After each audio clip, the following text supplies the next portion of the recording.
Tozo kamwa que ça on a biso lelo ana kata mboka oyo et comme le kola toza ba congolais te nde yango tozo senga na bakonza mboka batela biso likambo o na likambo nyonso tout ba pesaka avertissement. C'est pas pour rien ba lobby avertissement.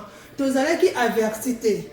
Ceux qui tozala ki averti toza awa ba mama zemi bazali ba mama bébé bazali tolinga kozwa ba précaution et puis biso oyo totiki pe bana ya mike na bandako na ndenge toza koyoka ba situation na mboka na biso kolie komi pasi biso lokola ba parents toza susu na kimia te tozangi ba kimia na mitema na biso boko risquer na Congo bo perdre quand même ba femme combattante pour la minute oyo toza ba femme combattante oyo toza kofunda pona mboka na biso toza kofunda pona mabota na ba Congo boyebi misala eza pasi les fouti et ça capé malongate c'est comme ça que biso ba femme combattante oyo tozo bunda pona ko soutenir mabota na biso mais toye awa to kangama tozo mona ata il le ba moko pona biso je sais que na kata mboka oyo toza na ambassade c'est vrai mais toyo kakata ba message pour tozo ba information na ba ndeko batike na Congo ko pesa biso ba sango ke na Dubai batu bakangani mais toujours za information te ngelo koza ko bangisa biso c'est que ba bosani biso to ba yebi biso te to kota na mboka ona ba passeport na biso ya Congo et puis na hôtel awa ba komi ko bangela biso po ba mona ko mikolo komi ko ne beto ko futa lisusu te ba tela biso likambo o. OK mama Zemi Bandekoe, Bignonoso, na sabone, na tolo nase. 100%. Jésus. Amen. Ça fait maintenant plus de 2 semaines oyo toza ya kokangama awa. Décision epesamaki na mboka na biso balobi ke ba avion et atterrir te. Yango wana tokangamaki awa. Mais ba gouvernement mususu ba s'organiser ba tindeli bandeko na bango ba avion ba rapatrier batu nyonso sauf les Congolais. Toza plus ou moins 305 Congolais oyo bakangami na Dubai. Ba nani mbongo ya logement ya biloko ya kolia nyonso esili. Yango wana tozali kobelela ndeko na biso moko oyo nzamba chaki na mutema Eric Madala muto asalisaki biso afuteli apesi biso mwa biloko akolia na mbongo na ye moko azweli biso charge ya hôtel pendant 10 jours.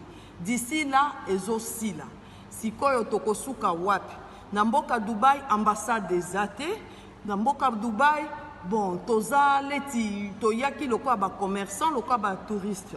Alors, mais toyebi ke toza na gouvernement moko o ezali makasi. Mboka Congo ezali mboka o ekenda sango. Ke ezali mboka moko o gouvernement na biso eza responsable.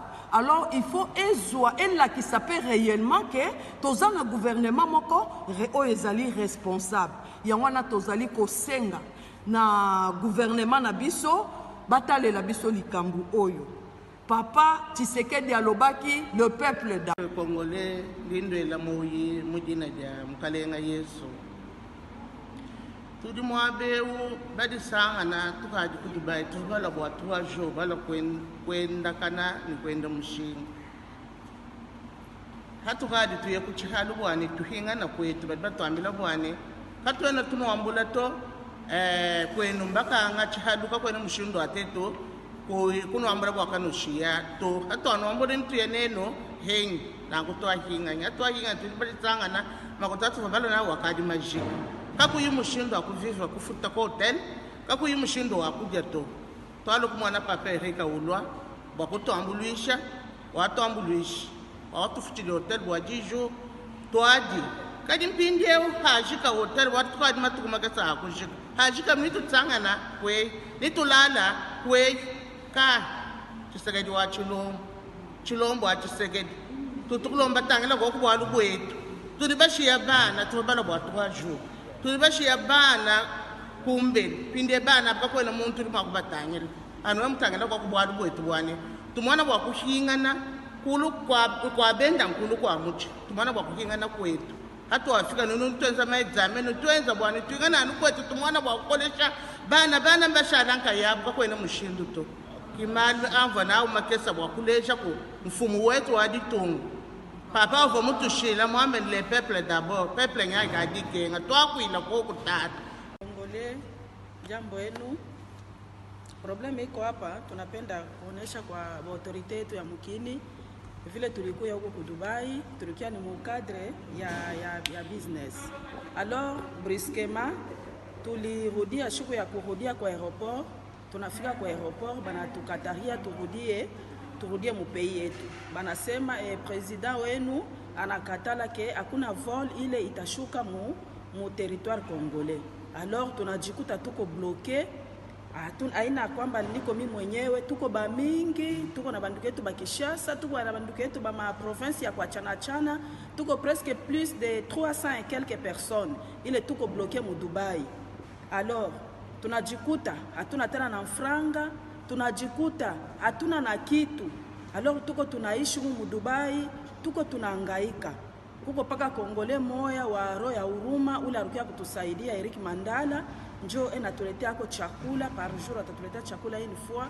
Tuko hapa tuko kila bangine beko na régime alimentaire, tuko na ma problème mengine ya ma santé, ba hypertendu, ba diabétique. Alors tunajikuta mu situation meko très compliquée.